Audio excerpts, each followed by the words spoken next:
Months after former President Rodrigo Duterte was handed over to the International Criminal Court, there's still uncertainties, or at least alleged uncertainties, about the proceedings. From the very beginning, the team of President Rodrigo Duterte tried to question the jurisdiction of the International Criminal Court, and at one point also tried to question the credibility and impartiality of the judges. That line of legal attack doesn't seem to be working. But the latest question is whether former President Rodrigo Duterte will be given an interim release, something like a house arrest, meaning he'll be taken out of the detention facility at The Hague and perhaps taken to somewhere more comfortable. If we were to believe the narrative of the defense team, it looks like the interim release is in the pipelines, or at the very least, a country has supposedly already agreed to host the president or former president of the Philippines, and that an interim release is just a matter of time. Apparently, that's not the case. The prosecution team recently actually pushed back against the claim that this is done and dusted. If anything, they're questioning whether their interim release should be granted to the former president at all.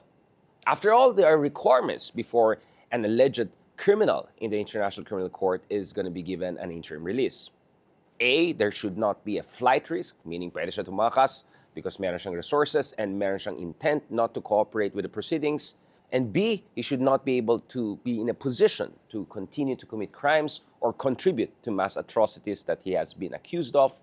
And lastly, and most importantly, not be in a position to intimidate the witnesses who will provide the necessary alleged evidence against the accused. Oh, and not to mention, base dun sa ating karanasan, when we visited the detention facility, or at least the outer portion of it, medyo may mga logistical difficulties din. After all, former President Rodrigo Duterte has a lot of supporters from all across Europe and beyond, and some people are wondering about security, logistics, and other basic protocols. So whether it's true or not that a certain country, reportedly some Southern European country, has agreed to serve as an interim release host for President Duterte, the fact of the matter is that the status of this request is still under question.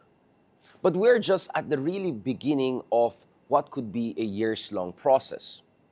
There are many other things to look forward to as far as the ICC trial of former President Rodrigo Duterte is concerned, and not to mention, there's also this lingering question whether there will be new warrants of arrest, including against Senator Bato de la Rosa.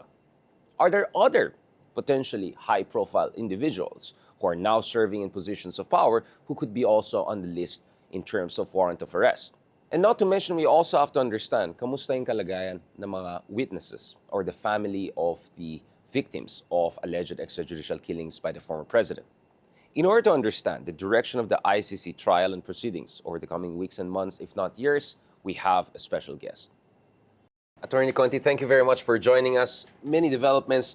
Before we go into the big picture, because we want to still understand what is the status of the ICC, what is the exact impact from what we can gather of the Trump administration's quite aggressive and critical approach towards the international institution.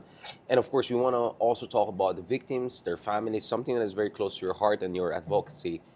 I think it's inevitable for us to try to understand what on earth is going on right now, because one of the difficulties of following news about ICC is that they're really competing narratives. It's not just the facts, it's also the narratives. And sometimes they're just blatant misinformation, if not, disinformation.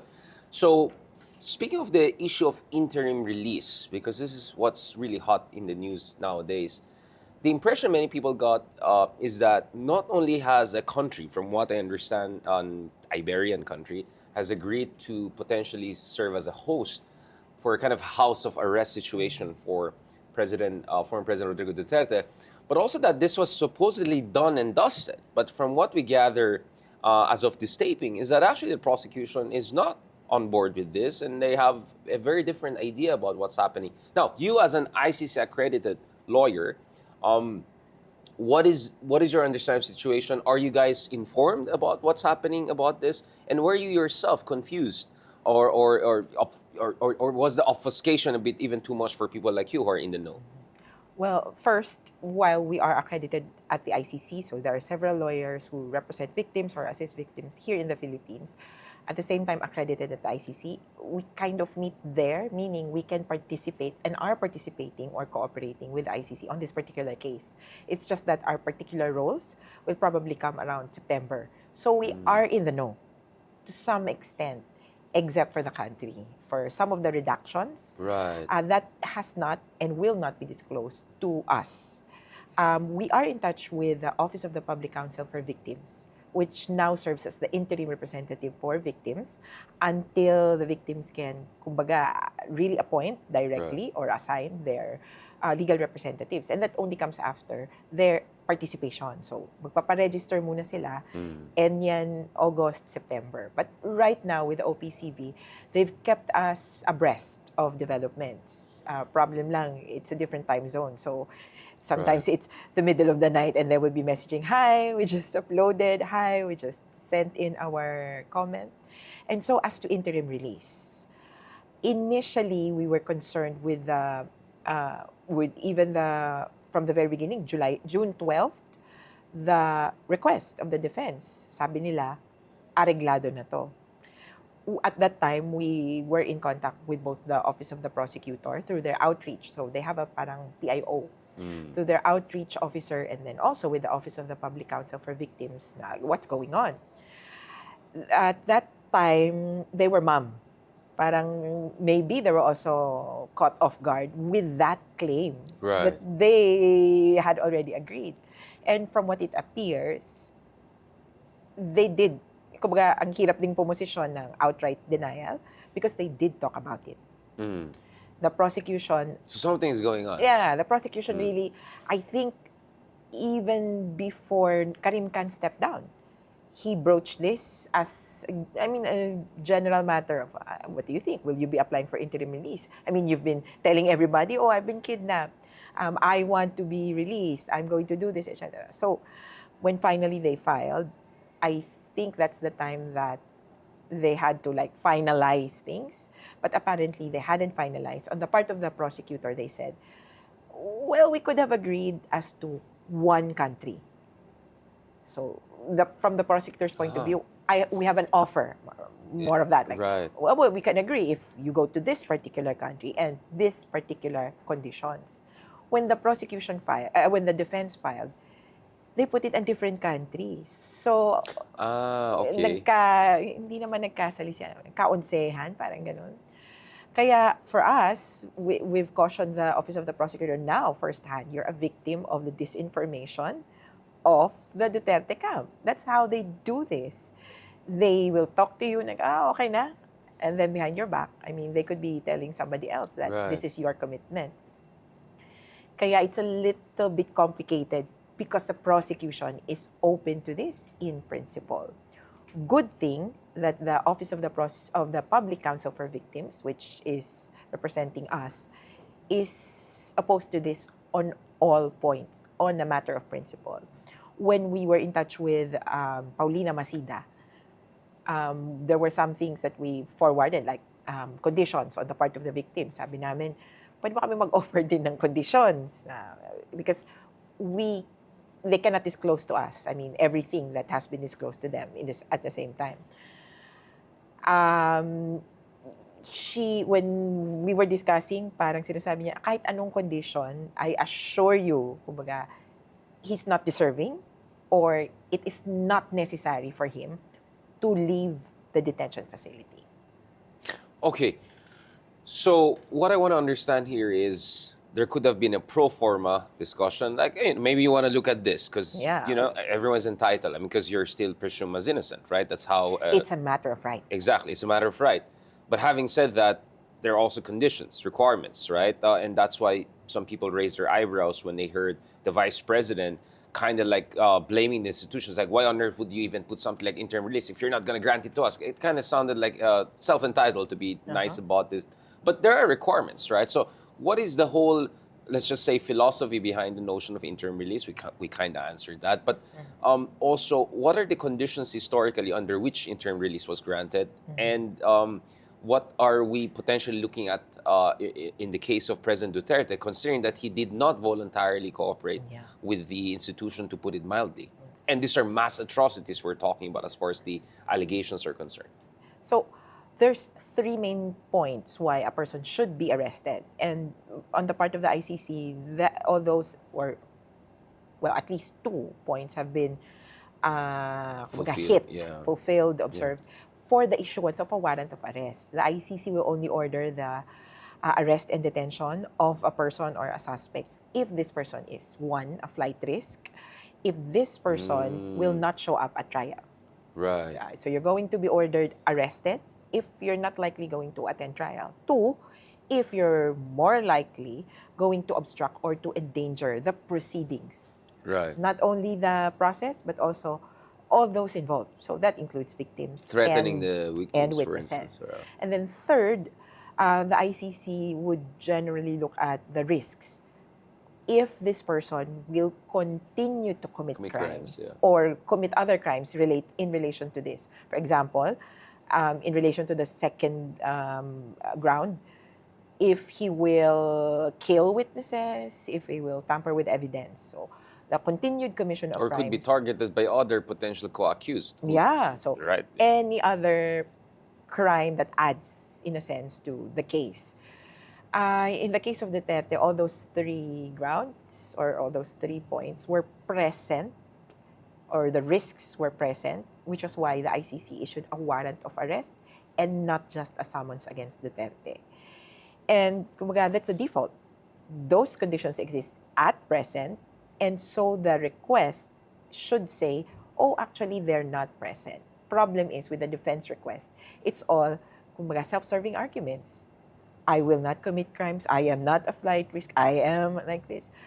So... so because... there is already a finding. Facto kasi, ipso facto, you were issued warrant of arrest precisely because you were not cooperating, so there's a flight risk, and that you were, potentially involved in continuing the crime. Immediately, defense has to say he's not going to be flight risk. He's not going to continue to commit crime. So that's the context within which that sentence came out. That's why when people were asking me if, wow, this is new, he's admitting to having committed crimes. Well, Malacanang made something out of that. They really made a big deal out of it. But I think it was just, following the jurisprudence in the ICC, you have to show that you are not. So those 3 points. Now, the prosecutor, their submission is comprehensive. So first, is he a flight risk? He's not even admitting the legitimacy of the proceedings. And when he was arrested, there was even physical violent acts. And so we're looking at a part 2 in case he's going to be, quote-unquote, re-arrested. Pero dapat hindi re-arrest yun eh. Parang when he's released, and then he's going to be put back to the ICC, parang iniisip ng ICC, kung re-arrest na mangyayari, baka sino naman ang tatamaan ng cellphone nito. So, physical acts, behavior, statements of Duterte, all put in, they considered that. There are other points as well as to capacity to flee, connections, money, and even influence, minimum, because even if we're not just talking about Duterte per se, we're talking about his family members, one who is a sitting vice president, and friends. When he was in office, he made friends. Remember that at one point he went to China as a friend of the president. So back to back with Henry Kissinger. So just put things into context, right? Yeah. So it's most probable that he will have the capacity and the tendency to flee. I mean, if you're saying, "Oh, I've been kidnapped," why will you voluntarily return? And he's surrounded by also fugitives. I mean, that's what I'm saying. Like it's also the crowd he has, right? Like they're known as not really cooperative. Yeah, I mean, the first chance to leave or to flee, they'll take it. The second point about will they endanger or obstruct? This is funny because I do realize that this is the first time that Senator Alan Peter Cayetano has been mentioned in the pleadings. Oh. Yeah. So because he was Foreign Affairs Secretary, or because of what No, when he was senator. So to obstruct or endanger the proceedings. So the ICC looks back at the history of Duterte when De Lima says, I will investigate the DDS killings. He said De Lima was like this and that. while sitting as senator, he had De Lima arrested on false drug charges. And then, this is where Senator Cayetano. Cayetano comes in. So during these hearings, later on, Las Cañas says that Cayetano met them. So This is the hearing, right? the During hearing, yeah. during the Senate investigation. Cayetano talks to them and says, loyalty check. Whatever you say in front of the Senate in the investigation, make sure that it favors Duterte. So it's not only him, but also his lackeys, all his associates around him. They've also mentioned human rights defenders. O pag makialam kayo, kayong next, parang ganon. The church, I will kill you all. The bishops, he said that at many points. The UN Special Rapporteur, he said, I will slap you if you look into the investigations. And he'll kick the judges in the ICC. So, and then yun yung ending nila na,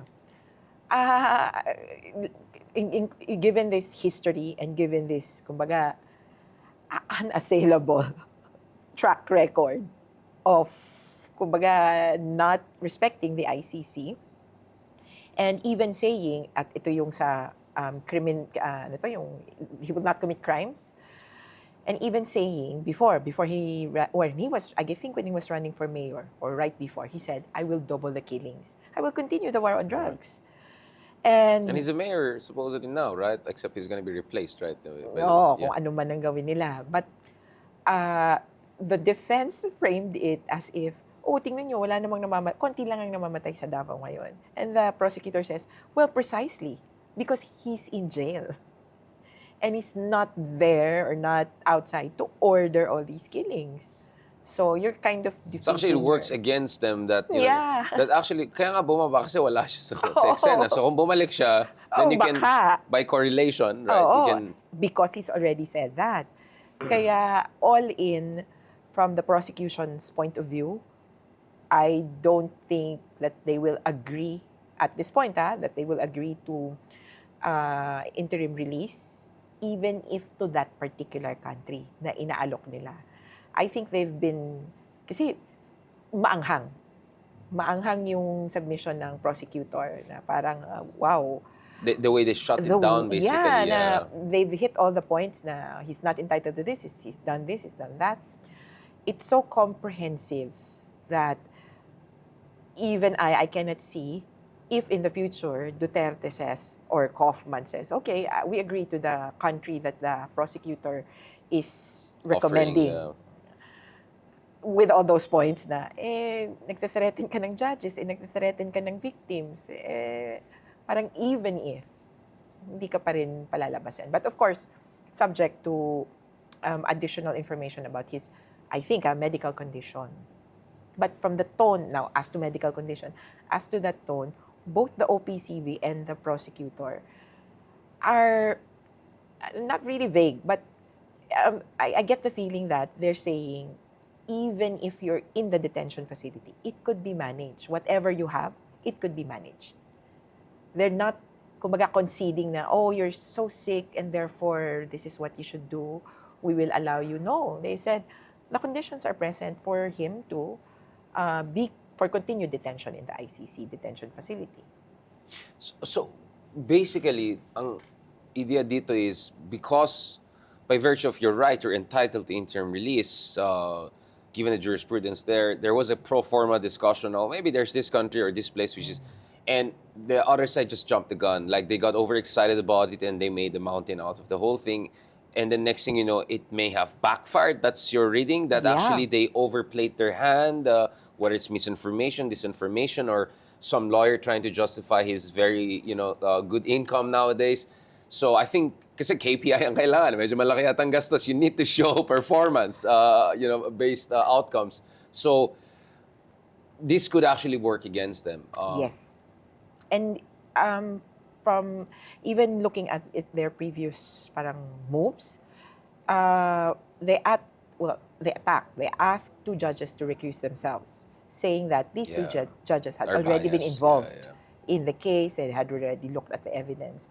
But then when they asked for the presidency, to disqualify the judges, so this is mandatory, that process involves bringing in all the other judges. So from my point of view, it has backfired because now all the judges have an idea of what's happening in the Philippine situation. Now, in the case of interim release, they've offended the prosecution by, as you said, jumping the gun, by committing them to something which, I mean, by lying, essentially, by lying about their dealings. So, I don't know at this point what good faith is left Or still. maybe, I don't know, from your experience, maybe people in that beautiful community next to the detention center have just had so much of they had enough of all the noise and I don't know, all the museum and antics. They're just pleading, take him somewhere else. So, like there are other people like Justice Carpy, for instance, have argued that maybe it's just somewhere else still in The Hague or Netherlands. Just they want to just take him out of there because people are sick and tired of what they're seeing. So I'm just trying to wonder, maybe there's just some sort of a logistical nightmare scenario, or some are saying, the president may be not in the, in his best health condition, precisely because of maybe a sense of isolation, being away. He doesn't have the, I don't know, hindi lang Colombo, but the whole package of, let's just say, the filigree of 1,000 comforts that he used to enjoy throughout his life, just to put it mildly and politically correctly, right? And some are saying maybe the idea of interim release is that move him a little bit here and there, give him a little bit more of access to some of those, let's say, comfort, things, and then maybe they'll keep him, strong enough to go through it. Because I think some people are worried when they heard that, the former president is not doing well. I mean, what I'm saying, even if you don't like the president, meaning you feel he did something really unjust, the more you should hope that he stays alive and strong, because you want the trial to continue. You don't want, God forbid, something to happen to him. Precisely, that's the feeling of the victims. They want him alive. Initially, when we were talking to them, what does justice feel or what does it mean for you? Only a few, but still, some said, well, an eye for an eye. I want him to feel what I felt. But then, for others, it was their child who died. So for others, the concept was for a child to die, not him per se. Very few actually asked for his death or something to happen to him. Now, during his birthday, so what are your wishes? We asked all the families and they said, many more birthdays to come. Because one, we want you to tell the truth. Actually, there's that aspect of when you're dealing with something so devastating, you need to learn what happened. And then, to understand the pain. Parang, what is that? Acceptance, bargaining, ganyan. So, ano ba nangyari? Bakit ba talaga? Bakit is more important for many because collateral damage, quote-unquote, yung iba, na hindi naman drug addict yung anak ko. Or, from another perspective, drug addict yung anak ko, ibibigay ko naman sa'yo, pero ba't mo naman pinatay? So, the trial is important for the victims. It's part of the process, for part the of process. the healing. Yeah, and for example, if he dies, this case will be terminated. And there's nothing left for the victims to hold on to. Aren't they other if co-accused? Can they go after the rest if, God forbid, something happens to the former president? Well, yes. So that's the thing. But right now, this case, for this particular case against Duterte, if he dies, then this particular case will be terminated. The investigation is ongoing. That has to be pointed out because people forget that in the ICC, it's a little bit different. Here, di ba, pag may warrant na, o kaya pag may hinuli na, tapos na yung investigation niya, ito yung wanted. No, in the ICC, even while the investigation is ongoing, the court can proceed with a trial against one person. Probably this is the most responsible. Next, they will go, medyo most responsible. And so we're looking at Bato de la Rosa's arrest anytime, I guess soon. This is what makes some people worried, or at least behind some hand-wringing, is because the ICC has been quite behind schedule, to be honest. I mean, like, everyone has been happy in terms of those who want to want to see justice or at least some sort of a proper trial on this issue.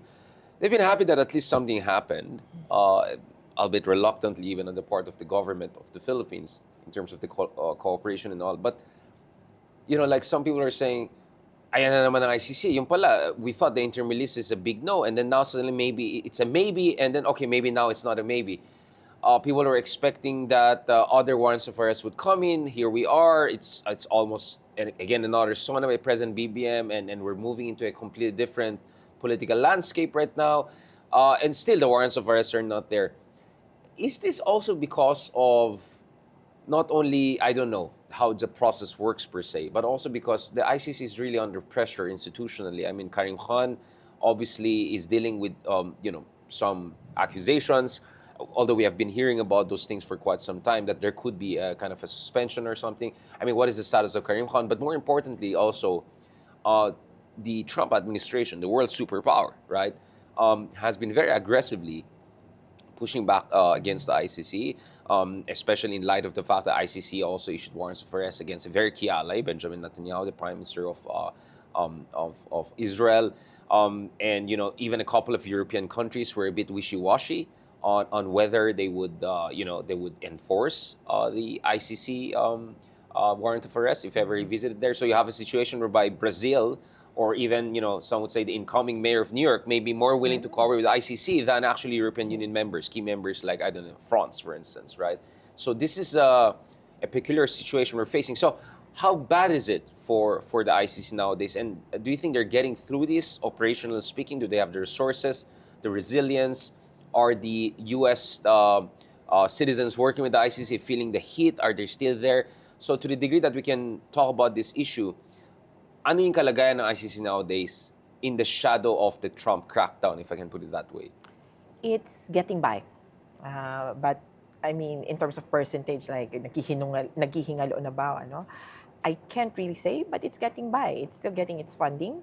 It's So still, the aircon and doors are working when you the go doors are there? working, and they can it's- pay the guards and the water and They electricity? haven't cut personnel. They haven't cut down on aircon costs. I think they're more concerned about their technical capacities because that's where most suppliers are American. So I guess Paying for the transactions online, that's like, one. Yeah. And then also the systems. Right. So their Microsoft databases, Word, Microsoft Word, right. parang yun yung kailangan nilang palitan o kung ano man. For a long time, actually they've been dealing with sanctions from the US since 2018. The first Trump The first Trump, administration. the Trump 1.0. So during that time, he also made a similar executive order and similar conditions targeting properties and companies that are dealing with the ICC. Now it's a little bit warmer because now the ICC officials have been identified. So even one of the judges in the Duterte pretrial chamber has been identified for sanctions. By the U.S. Treasury? Yes, Oh. targeted sanctions. Because she was one of those who was part of the team or the chamber that issued warrants of arrest For against Netanyahu. Yeah. Actually, she also has, kasi so, parang medyo kung nasaan-saan siya eh. She has a warrant of arrest in Russia. She was also part of the pretrial chamber which issued warrants, I guess. Putin's warrant. So, Marami sila nabangga na medyo marami sila. malalaking tao. Yeah. And particularly this judge, yun yung pinag-iinip. Pero sabi ko nga, actually lahat sila. Even if it's just one judge, Right. and kahit hindi bahagi nung kay Duterte, that's still a threat or that's a risk for the Duterte investigation because that could paralyze a few others. But same as with any other institution, and for us, ito yung malinaw din sa amin, sabi namin sa clients, the ICC is an imperfect institution. There's a lot of, when we were talking about options, it was painfully clear that in terms of, international criminal law, the ICC has many limitations. And one of that is, why does it not go against the US, which is one of the major, Well, they perpetrators. tried, right? The case of American Afghan- troops yeah. conduct in Afghanistan, and that's immediately where the Trump administration pushed Pero back. parang kulang, kaya parang in a kapos. sense, if you step back and look at the parang forest, but they're targeting some but not all. Kaya for some time we were thinking maybe they will target or they will issue warrants of arrest against maybe Bato, but maybe not Duterte because that's too high up, and how will they make the connection, ganon. And we were also figuring out how the Asian community, in general, would fit into the ICC, narrative and history. Although, for a time, or from one perspective, you would think positive because the ICC prior to Duterte had not arrested any Asian leader. Kaya parang, Accused sila of being too Of much being concentrated in certain continent or two. Yeah. Racism even. Kasi Africa lang daw sila tumitingin. So, baka time ng Asia. Pero inisip na namin, maybe it's too remote. It could be, di ba, na they're not looking at Asia, they're not going to prioritize us because we're too far off and there's too little support for the ICC in this area. In ASEAN, only 2 other countries were or are now, currently now are members. So it's getting by operationally, but I think give it maybe 1 year. Mag 1 year na though ng Trump administration, but give it about 1 year to settle in kasi that's what they said during the 2018 sanctions. It was a wait and see situation. Which functions would really be hurt? How do we go around it? So they put in backup systems already. So that's one. And their payment mechanisms mukhang okay na, except that, well, maybe some of the individuals would use American companies. For example, mga naka-iPhone.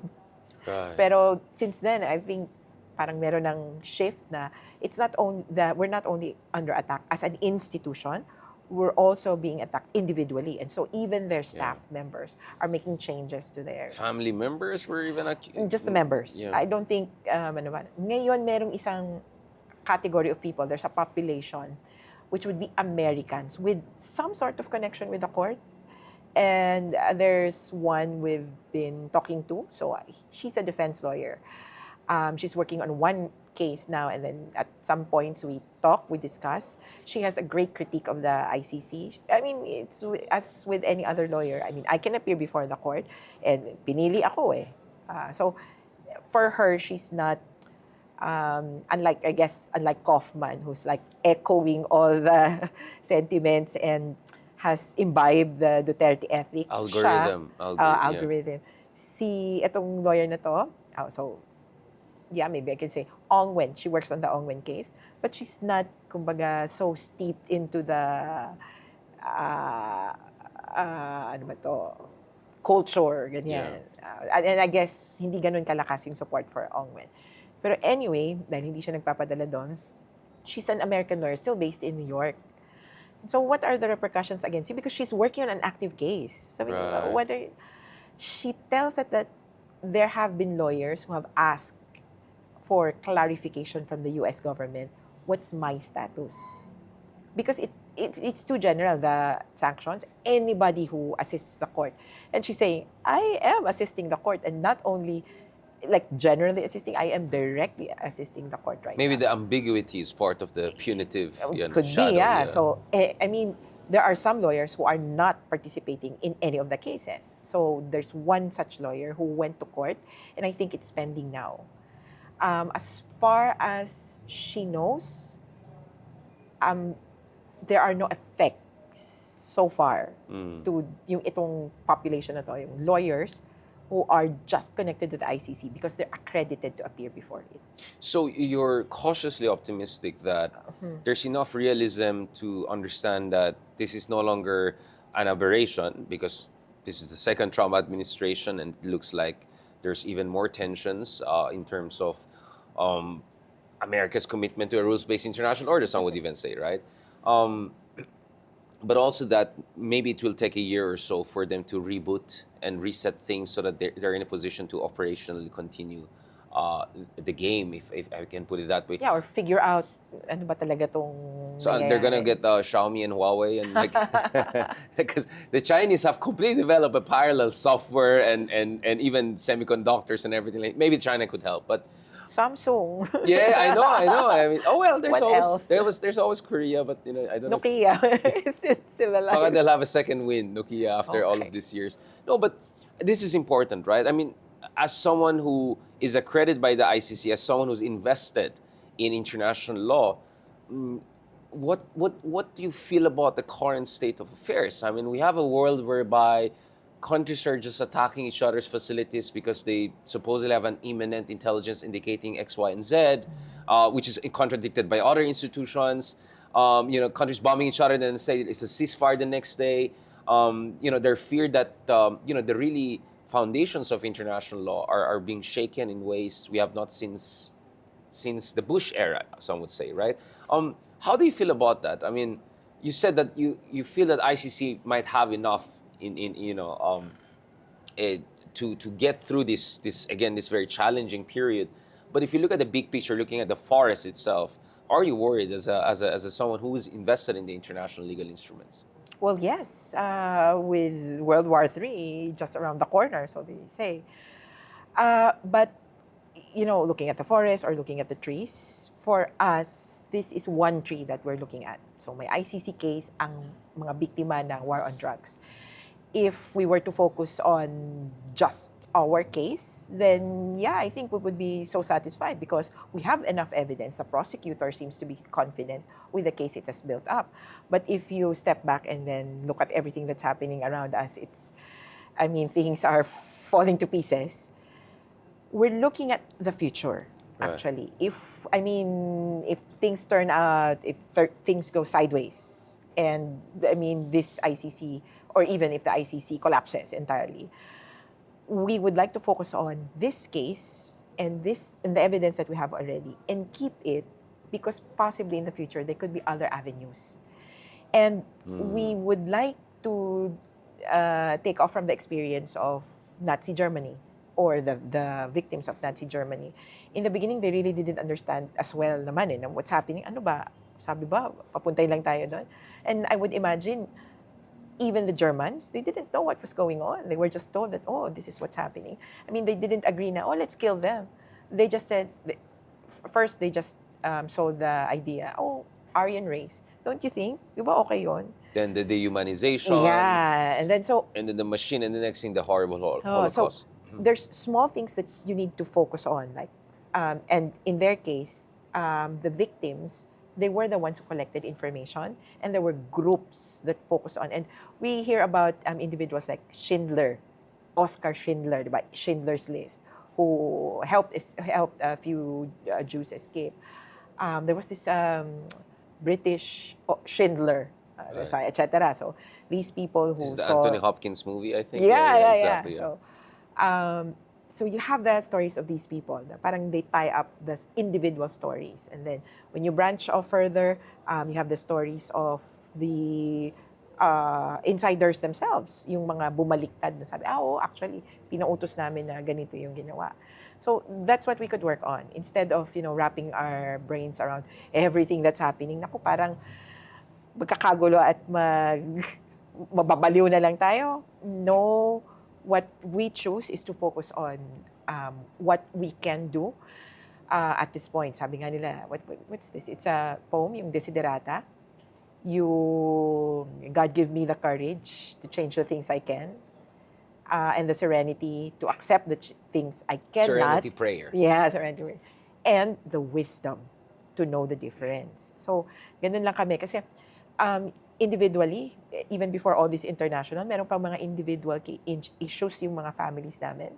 At one point, we were dealing with family squabbles, financial literacy, the socioeconomic issues, before we could put in this war on drugs and campaign for accountability. Kaya, for us, this work, which has taken us like 8 years, we've played the long game. And to be clear, hindi lang naman ito yung ginagawa namin. So, we've played the long game and just keep ourselves focused on this issue, work on the other issues, and see what we can. Last point, and this I think is very important. Let's talk about the victims.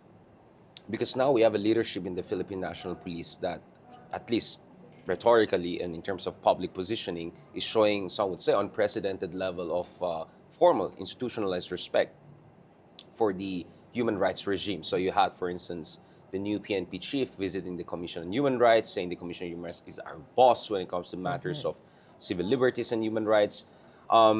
There's always room for skepticism. There's always room for saying, let's see, if the actions will follow the words.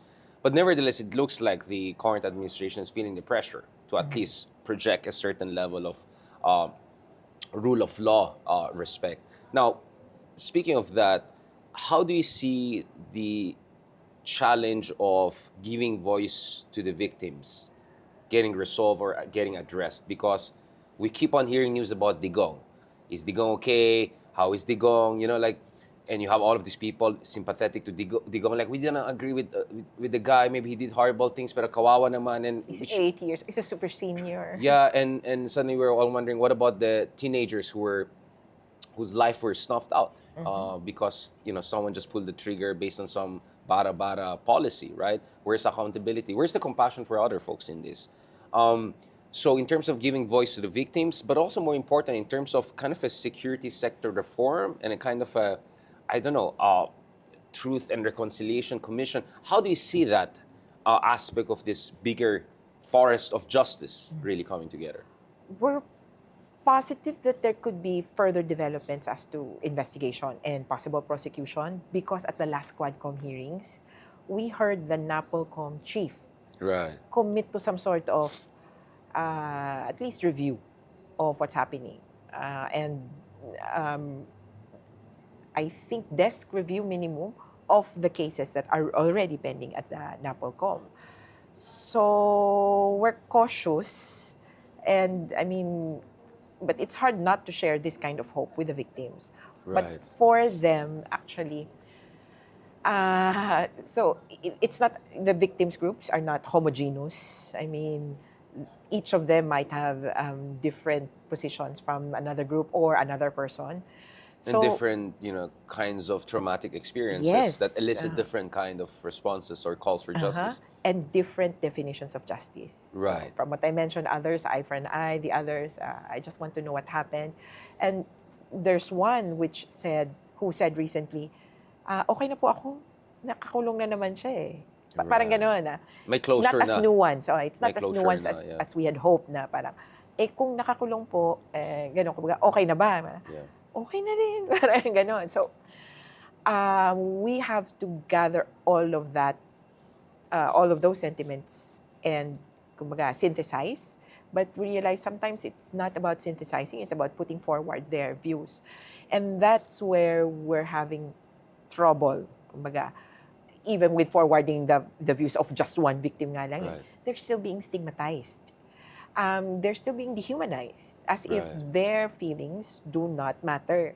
This is literal victim blaming, as in literally victim blaming. Yeah. And I'm thinking, kumbaga, it's more of the stigmatization and the turning. They try to, the supporters of Duterte, they try to turn the tables around and say that. So there's another set of victims. It's not just Duterte versus the victims per se, sinong pinakakawawa. Now there's a third set, the victims of the drug addicts. Yun. So may ganun pa na, they started with that before, but that's how it started. You know? So I see that online, they're bringing in that, kumbaga, category of victims and saying, who's the more victim or more victimized? So victim Olympics, basically. Yeah, parang sino? Maawa ka ba sa nanay nung alleged addict or maawa ka sa nanay nung biktima ng alleged addict? Yung ganon, di ba? Padala mo nga sa ICC to, ganon. Yeah. But to some extent now, I realize that it's just really maybe paid trolls. Because they cannot engage any further. If you talk to them, I mean, and discuss and kumbaga may exposition, what about this? And explanation, the ICC does not hear individual cases of murder. It has to be, it has to be widespread and systematic. No, I'm talking about like, if it's individual, there has to be addressed here in the Philippines, right? Yeah. So, hindi yung addict ba, kumbaga, we would have to ask, yung addict ba, ilan ang pinatay? Saan ang pinatay? If you're talking about one case, then that does not qualify as a crime against humanity. And then, nako, kasi ganito naman kayo. So, nawawala na rin. Pero, I guess some of this, kumbaga, latches on to the public consciousness. And that's why we're worried that it's going to be, kumbaga, one victim versus one victim versus one victim. And we don't want that, because for our victims, we want them to, kumbaga, emerge from this as not as victims, but as victors, sabi nga namin. And we would rather like to focus on what we can do together. And then, kaya ultimately, the message is what happened and who should be taken to account. Ganun na lang kami. And here's the thing, nahihirapan din kami ngayon na ilabas mismo yung mga victims. So it also matters who's making the statements. Right. So if you're like me, I mean, some portion will not believe me. If it's a victim, sisiraan din yan bago pa yan makapagsalita. Kaya we're at this point where we're looking for allies, friends, who can echo the voices of the victims, not because they are voiceless, but because kumbaga, they're shooting the messenger. So allies before like the are message. talking about where like media, civil society, Yeah. police. Bloggers, actually. Ah. Perfect because we're now looking at kumbaga, vloggers and bloggers, the community, to help us Right. echo the statements. Because from what we see, of course, merong segment na mahirap kausap, Maharlika and friends. Right. And then merong mga political commentarists and vloggers na pinakikinggan ng tao at kayang i-process yung sinasabi ng logic lang. Kumbaga, hindi Right. naman kailangan special, hindi kailangan abogading nagdi-discuss. And hopefully, that segment could help influence all the others. And what do you want to see from the Philippine National Police in terms of security sector reform? Well, first, accountability. Yeah. What really happened? One thing that's quite unclear for even us is how the quote-unquote DDS penetrated into the system, or did they penetrate at all? Was there a what's this, a parallel You're talking structure? about the death squad. The death squads, yes. Yeah. The death squad. So, was it a parallel structure?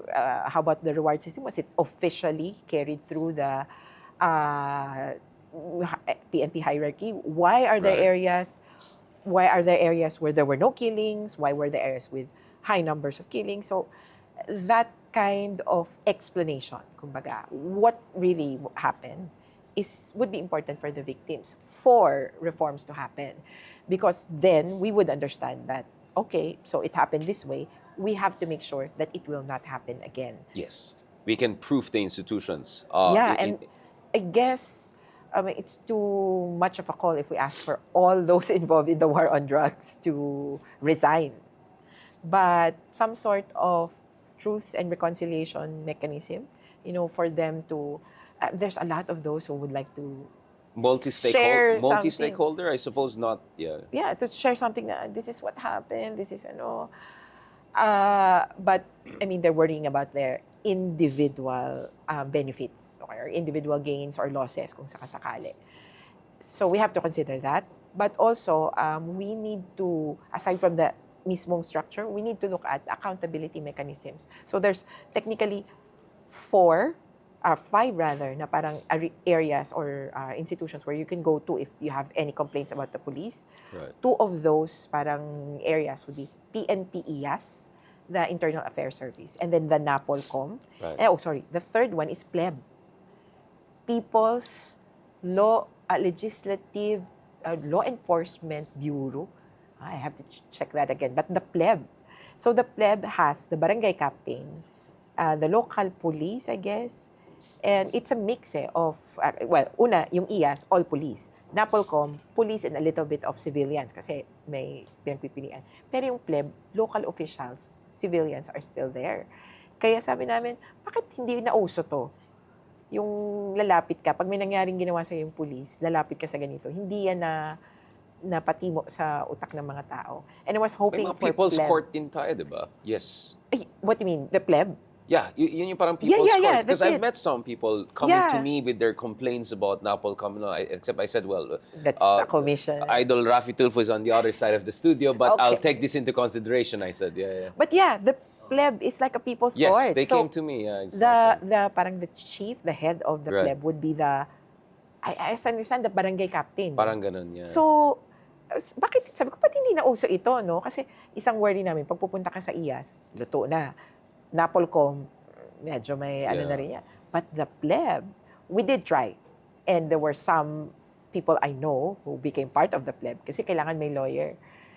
Yun lang, parang hindi sumikat to.